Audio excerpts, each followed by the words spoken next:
force and pressure. Before coming to discuss about force, let's discuss various incidents of the nature through which you will understand actually what is force. Have you seen a batsman hitting a ball? You can also see that in the game of football, the goalkeeper stops the ball. You have also seen the hockey player changes the direction of the moving ball. You have also seen in the game of cricket, a fielder stops the moving ball which is hit by the batsman. So these various incidents can be described by the pulling, pushing, picking, shutting down.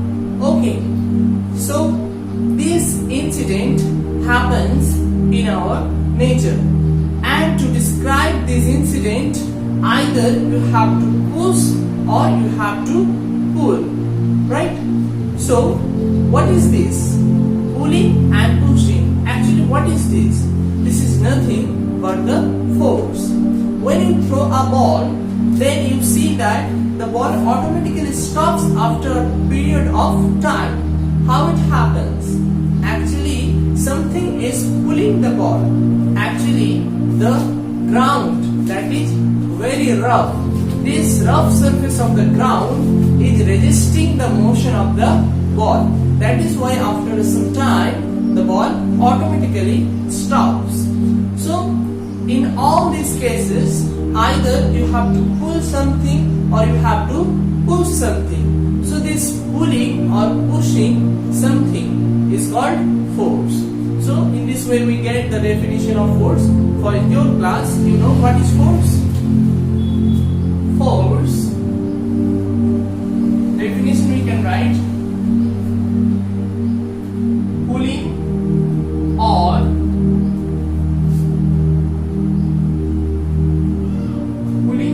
pushing on an object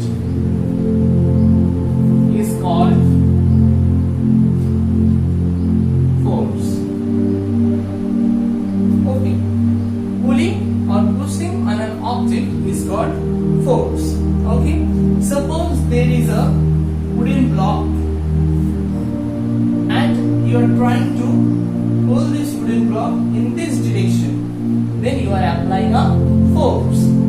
Suppose now this wooden block is there and you are trying to push it in this direction, in that direction. You are trying to push the wooden block. So again you are applying force in that direction. Okay. So now you have clear that what is force. Force means pulling or pushing of an object is called force. Okay, now you have to know that in order to apply force, what is my requirement, what I need in order to apply force. So in order to apply force, there must be interaction between the objects. In the first case, you can see here a picture of a car and a person who is standing behind the car, right? So here the person is not touching the car, so the car is in stationary position. Now you see another picture here. Here the person is trying to push the car. So when the person is trying to push the car moves from one position to another. That means the person has interaction with the car. Okay, you see another example. Now you can see here a picture of two girls who are moving, right, with their hands. Here what happens? Both the girls are trying to pull themselves. Both the girls here trying to pull themselves. Okay, so they are applying a force by pulling them. So here also there is interaction between them. You see another picture here. Here you can see that two girls are there who are trying to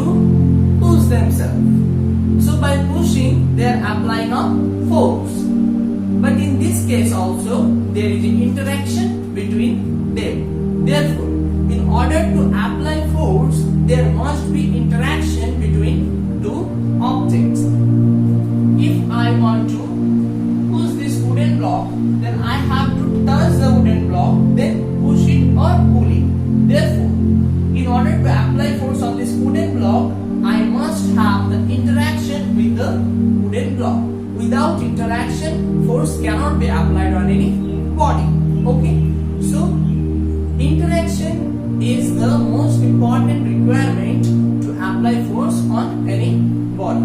Now let's learn more about forces. So force can be applied on any body from any direction, right?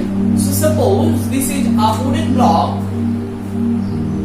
and I am applying force on this wooden block from this direction, and my friend is also applying a force on this wooden block from the same direction.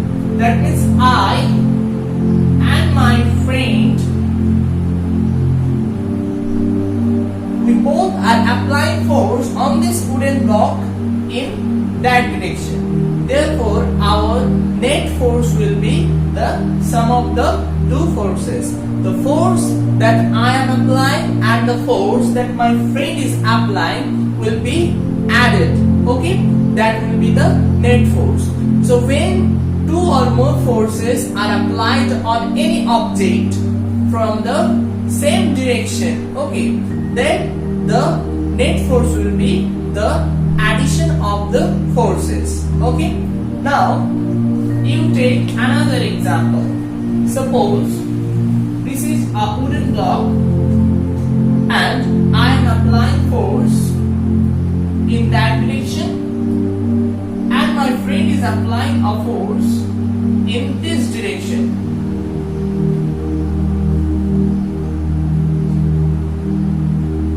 Now I am applying 10 Newton of force and my friend is applying 5 Newton of force. Don't worry, this N represents Newton. Newton is the unit of force. The strength of the force is determined by its magnitude. So I have written a magnitude of force. Suppose I am applying force on this wooden block with the 10 Newton and my friend is applying force in this direction with 5 Newton. Newton is the unit of force and these are the two magnitudes. So by the help of the magnitude we can determine the strength of the force. Okay? So now the forces are applied on this wooden block from two opposite directions. I am applying force in that direction, but my friend is applying force in this direction. That means the force is applied on this wooden block from two opposite directions. So when force is applied on any body from two opposite directions, then the net force will be simply the difference of their forces. Okay? So in which side the wooden block will move? Obviously in this side.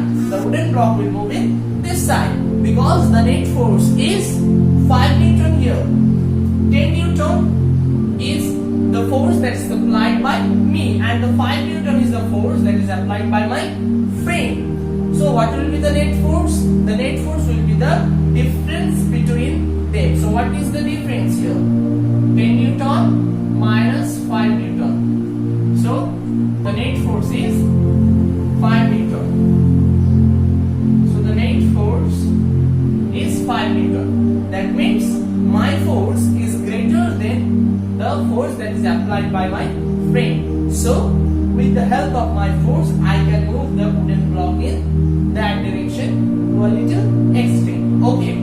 So when the force is applied from two opposite directions, then the net force is simply the difference between the forces. Okay, let's learn now about some of the effects of forces. So force can make various effects. Okay, the first point that we have written here, that raise to move. That means the force have the capability to make an object move from its stationary position. Suppose there was a lemon and this lemon is in stationary position. Now when you throw the lemon, then you changes the state of the lemon. The lemon at first was in stationary position. Now when you applied force on the lemon, then the lemon start moving. That means when you are applying force on the lemon changes its state from stationary position to motion. Okay, so this is the first point, that is the raise to move. That means the force have the capability to make an stationary stationary object moving. Okay. Number 2, just reverse of the first point, that moving to rest. Okay.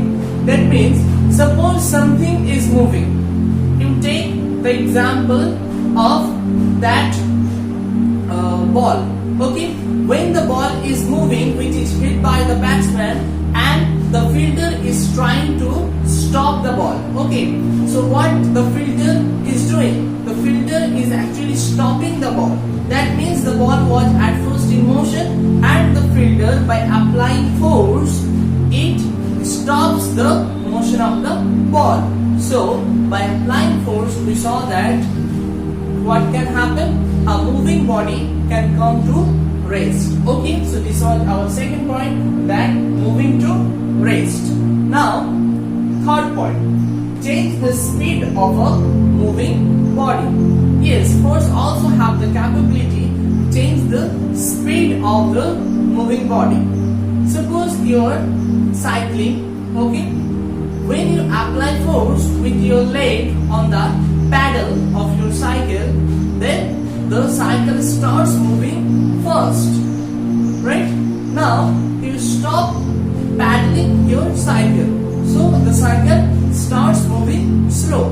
That means when you are applying force on the pedal by your leg, the cycle changes its speed. The speed becomes more, right? So by applying force by your leg on the pedal of your cycle, the speed of the cycle becomes more, and sometimes it becomes less when you do not apply force. So by applying force, we can change the speed of the body. Okay. Now, fourth point, change the shape of a body. Suppose you have a toothpaste, right? Now, when you press this bottle of toothpaste, then the shape of the packet of the toothpaste changes, right? Suppose you press a toothpaste bottle, and when you press it, its shape changes, right? So by applying force, you have changed the shape of the body, shape of the toothpaste. So these are the 4 effects of forces. Number 1, it can make a stationary object moving. Number 2, it can stop a moving body, and it can bring that moving body into rest. Number 3, it can change the speed of a moving body, and number 4, it can change the shape of a body. Now let's know the division of forces. Forces are mainly divided into 2, that is contact force and non-contact force. So what is contact force? Contact force actually means that there is a direct contact between the objects who are applying force and the body on which the force is being applied. Okay, there is a direct contact. Okay, suppose you are pushing this table. So when you are pushing a table, there is a direct contact between your hands and the surface of the table. So this is contact force. So contact force means there is a direct interaction between the objects on which body the force is being applied and the person or the things who is applying the force. Okay, so there is a direct interaction, that is contact force. Okay, and non-contact force means there is no direct interaction between the objects, but the force is being applied between the 2 bodies. So there are many examples I will give you later. So now let's discuss about the contact force. The first contact force is the muscular force. Muscular force. So the definition of muscular force is that the force that is caused by the action of muscles. Okay, the force that is caused by the action of muscles is called muscular force. Suppose you are lifting a bucket of water. So when you are lifting a bucket of water, then you are applying a force with the help of your muscle. Okay, so this is the example of muscular force. You have seen a cow who carries a huge load. Okay, so this cow is also carrying this load by the help of its muscles. So this is also the example of muscular force. Okay, suppose you are throwing a ball, right? You are throwing a ball, so you can apply force on the ball by the help of your muscle. So this is also the example of muscular force. So that force is called the muscular force, which is caused by the action of your muscles. Okay, your muscles helps to do the act, or your muscles help to carry out the function. Then that function is called the muscular force. Okay. Number 2 is frictional force. What is frictional force? Actually, frictional force is nothing but it is a type of registration. Okay, it's a type of registration. Suppose you throw a ball on the ground. Now when you throw the ball on the ground, you see that after a moment the ball automatically stops. When you stop pedaling right on your bicycle, you see that the bicycle automatically stops. So why these incidents are happening in nature actually? What force is applying on the bicycle? What force is applying on the ball? That the ball stops, that the bicycle stops. The force is frictional force. Here, when you throw the ball on the ground, the ball automatically stops. Now why? Because the ground has applied a force on the motion of the ball. That means the ground is resisting the motion of the ball. So the force that is applied by the ground on the ball in opposite direction is called the frictional force. Okay, so the frictional force always act in the opposite direction. Okay, suppose you throw the ball in this direction, so why the ball stops? Because a frictional force is given by the ground in this direction, opposite to the direction of the motion of the ball. Okay, so the frictional force is always acts in the opposite direction of the motion of the body.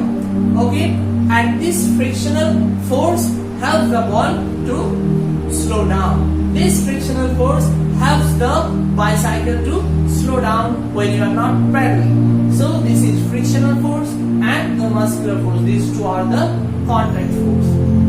Now let's come to know about the non-contact force. Okay, first non-contact force is the magnetic force. Okay, magnetic force. Now let's take an example. You have a pin. Okay, you have a pin. Now when you bring a magnet towards the pin, when you bring a magnet towards the pin, you do not touch the magnet with the pin. You have kept a gap. You have kept a gap between the pin and the magnet. You have not touched the pin with the magnet. But you will see, when you bring the magnet near the pin will be attracted towards the surface of the magnet. So how these things is happening? Without the interaction between the pin and the magnet, the pin is attracted towards the magnet. This is called non-contact force, and this is the example of also the magnetic force. So do you understand what is magnetic force? The force that is applied by the magnet on any magnetic substance. The magnetic substance are iron, nickel, cobalt. These are the magnetic substance. Okay, iron, nickel and cobalt. So the force that is applied by magnet on any magnetic substance is called magnetic force. Okay, this is the example of non-contact force, because there is no direct connection or contact between the pin and the magnet. Then also a force is being applied on the pin by the magnet without any direct interaction. Okay, so this is the example of magnetic force. Now let's talk about the electrostatic force. Electrostatic force is actually exerted by any charged body. Okay, suppose you have a comb and you start combing your rough hair. After combing, when you bring your comb towards the small pieces of paper, you see that the paper are attracted towards the comb. Okay. So why this phenomenon is occurring? This phenomenon is occurring because when you comb your hair with the help of the comb, then the comb becomes charged, and this charged body, here the comb is the charged body, here this charged body exerts a force, attracting force on the uncharged bodies. Here the uncharged bodies is the paper. So the paper is the uncharged body and the comb is the charged body. So the comb is applying a force on the uncharged body, that is paper. So electrostatic force is what? The force that is exerted by a charged body on any another uncharged or charged body is called electrostatic force. You saw the example, right? This is the example of electrostatic force. Now let's come to the third non-contact force, that is gravitational force. When you throw a ball in upside, you see the ball comes down, right? When you start or when you open the mouth of the tap, you see that the water falls down. Why everything is falling down? Why everything is not going up? Though I am applying force on the ball in upside, but the ball is coming down always. Why these things is happening? These things is happening due to the gravitational force or force of gravity. Actually, the earth has the capability to attract every object towards its center. So this force which is exerted by the earth, okay, on all the objects towards its center, this force is called gravitational force. So gravitational force is attractive force. It always attracts, right? So gravitational force is the attractive force. Okay, and this force is exerted by the earth on every object. So in this way we complete the different types of force. Okay, so the name of the chapter was force and pressure. So we complete the discussion of force. Now let's come to pressure. What is pressure actually? The pressure is always related to the force. Okay, so here you see I have written force is equal to, pressure is equal to force by area. That means the force applied per unit area is called pressure. So what is the definition of pressure? You can get the definition from the equation here, okay, from the formula, that pressure is equal to force by area. That means force that is acting per unit area is called pressure. Okay, you are applying force on the table in this direction, that means you are applying a pressure. You are applying a force with your hand on the table in this direction, that means you are applying a pressure. Okay, suppose you are trying to push this whiteboard in this direction, that means here also you are applying force on the surface of the whiteboard and pressure is also created on the surface of the whiteboard. So when force acts on any area, then pressure is created on that surface. Okay, so force and the pressure are interrelated with each other. Without force, pressure cannot be created, right? And pressure can only be created by the help of force. So the definition of pressure is that force acting per unit area is called pressure. Now pressure is inversely proportional to the area. Suppose you can cut vegetables very easily with the help of a sharp knife, but you cannot cut the vegetables by the help of a blunt knife. Why these things is happening? Actually, the blunt knife have more surface area. As it has more surface area, less pressure is created on the vegetable. So the vegetables are not cut easily. But when you take a sharp knife, the sharp knife have a very small amount of area. So as there is less area, more pressure is created on the vegetable. So the vegetable is cut very easily. That means pressure is inversely proportional to the area. Less the area, more the pressure. When the area is less, then more pressure will be created, and more the area, less the pressure. You see the blunt knife have the more area. That's why it cannot create more pressure on the vegetables. So vegetables are not cut easily. Okay. So pressure is inversely proportional to the area. Less the area, more the pressure, more the area, less the pressure. Now, so we all have a question sometime that the water can exert pressure or the air can exert pressure. Yes, the water as well as the air, both they exert pressure. We can understand this by the help of this activity. Okay, we have taken here a bottle and we have made 3 holes, not before, later.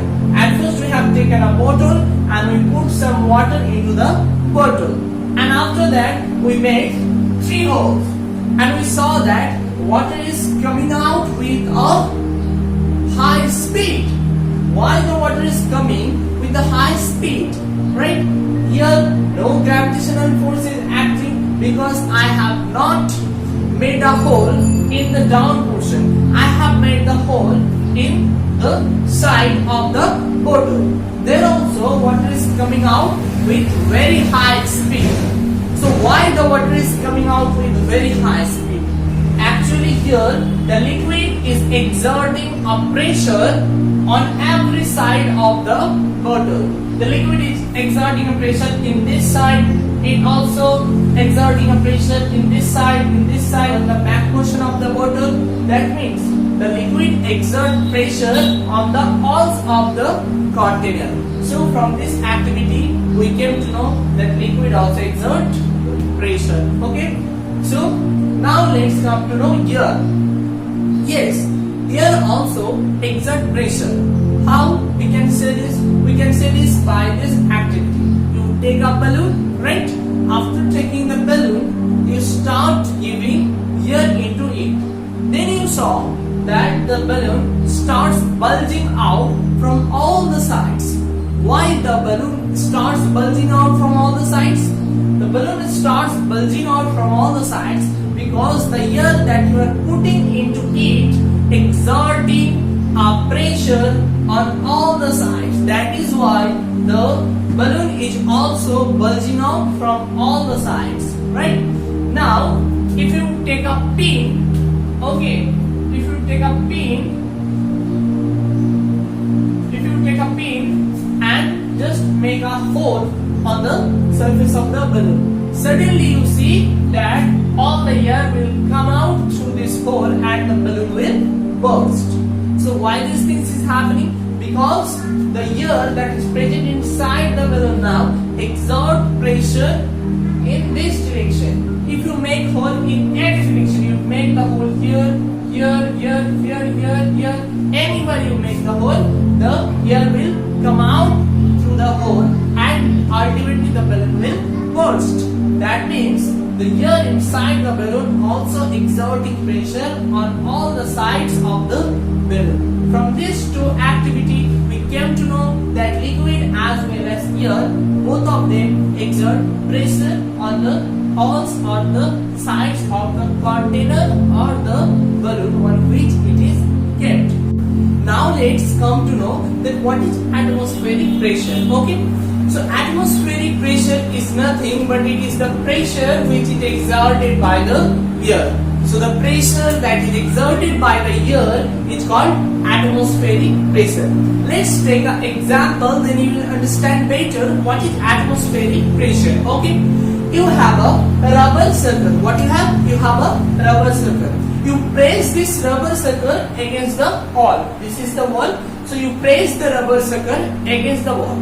When you press the rubber circle against the wall, the air which was present in between the rubber circle and the wall surface escapes out. I am repeating again. When you press the rubber circle against the wall, the air which was present inside the rubber circle and the surface of the wall escapes out. So the outside air, okay, so the air that is present outside of the rubber circle, okay, the air that is present in the environment, in the atmosphere, that air starts creating a pressure on the back surface of the rubber circle.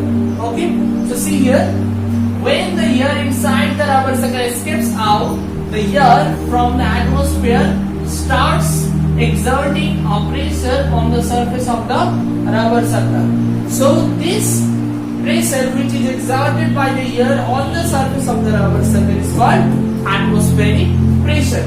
This atmospheric pressure helps the rubber circle to stick to the surface of the wall. Now, this atmospheric pressure is so large. If you want to pull it out, you cannot pull it out very easily. Your force must be greater than the pressure exerted by the air. Then only you can pull it out. So now we will understand that how the atmospheric pressure can be large. Let's understand that how much large the atmospheric pressure can be. Okay. So you just know a name of a scientist. He was a German scientist. He was a 17th century scientist. His name was Otto von Guericke. Okay. Otto von Guericke. This Otto von Guericke, he was a German scientist and 17th century scientist. This Otto von Guericke, what he did, he made a system. He discovered a system to extract the air from a vessel. So he took two hemispheres and joined them. He took two hemispheres. Okay. This is one hemisphere, this is another hemisphere. He took these two hemispheres and joined these two hemispheres. After that, he extract out the air from the two hemispheres. Okay, he extract out the air from these two hemispheres. When he extracted out the air from these two hemispheres, the outside air starts exerting pressure on the surface of the hemisphere. So this pressure is given by the atmosphere. So this is called atmospheric pressure. So see how atmospheric can be large. What he did, he took 16 horses. How much horses? He took 16 horses. 8 horses in this side and 8 horses in this side. 8 horses were pulling this hemisphere in this direction and another 8 horses were pulling this hemisphere in that direction. Then also these 16 horses together could not take aboard these two hemispheres. So think how big the atmospheric pressure can be. It is so large amount that 16 horses together could not take it out. So think how much large the atmosphere is. Atmospheric pressure exerted upon us, but actually we cannot feel the atmospheric pressure. Now why we cannot feel the atmospheric pressure? Because there is some pressure inside our body. So the pressure inside our body is equal to the atmospheric pressure. So our body pressure balances with the atmospheric pressure. That is why we do not feel the atmospheric pressure. But actually a huge amount of atmospheric pressure is acting upon us, but we do not feel because our body pressure balances the atmospheric pressure. So this was the end topic of our chapter. So with the new chapter, I will come once again in this National English Academy channel. Thank you. Stay tuned.